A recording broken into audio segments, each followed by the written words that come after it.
माननीय गृह मंत्री जी ने गृह मंत्रालय के अधिकारियों के साथ समीक्षा बैठक की।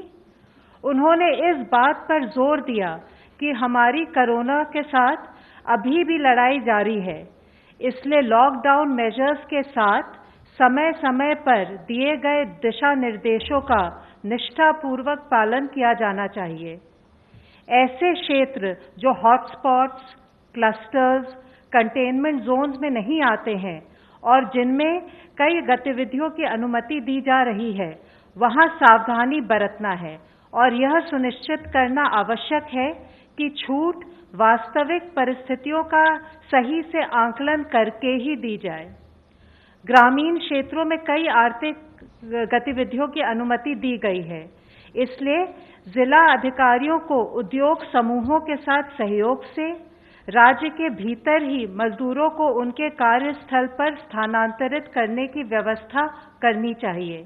इससे न केवल आर्थिक गतिविधियों को गति मिलेगी, बल्कि मजदूरों को रोजगार के अवसर भी मिलने लगेंगे। इसी प्रकार बड़ी औद्योगिक इकाइयों और औद्योगिक परिसरों के संचालन पर उन्हें विशेष ध्यान देना चाहिए।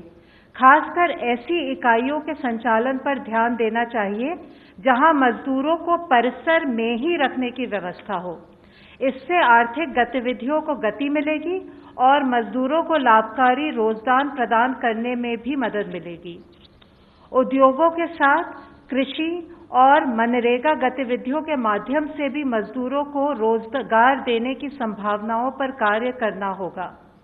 यह भी सुनिश्चित किया जाना चाहिए कि जो हमारे राष्ट्रीय दिशा निर्देश हैं, उनके अनुपालन की निगरानी के लिए ग्रामीण क्षेत्रों में पर्याप्त गश्त की जाए। जिलाधिकारी निगरानी के लिए पुलिस, पंचायत अधिकारियों का, राजस्व अधिकारियों इत्यादि का सहयोग ले सकते हैं। इसी प्रकार वे मजदूर जो राहत शिविरों में रह रहे हैं, उनके लिए उपलब्ध सुविधाओं का, जैसे भोजन की गुणवत्ता आदि पर अधिक ध्यान देना चाहिए। यद्यपि स्थिति चुनौतीपूर्ण है, लेकिन इस प्रकार के मुद्दों को संबोधित किया जा सकता है।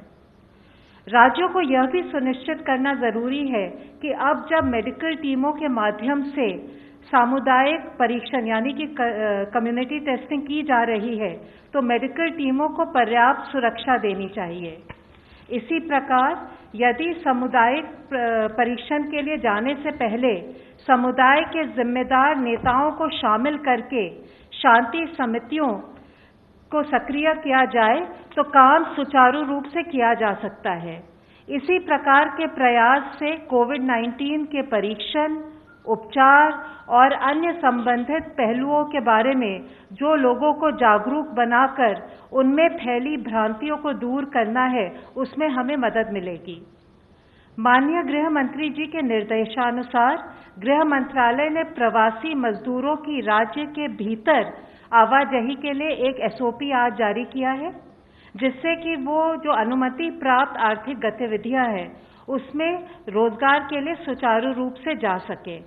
इस आवाजाही में सोशल डिस्टेंसिंग इत्यादि का सख्ती से पालन किया जाना है। सभी राज्य सरकारों को और केंद्र शासित प्रदेशों को इस SOP के क्रियान्वयन के हेतु निर्देश दिए गए हैं। धन्यवाद।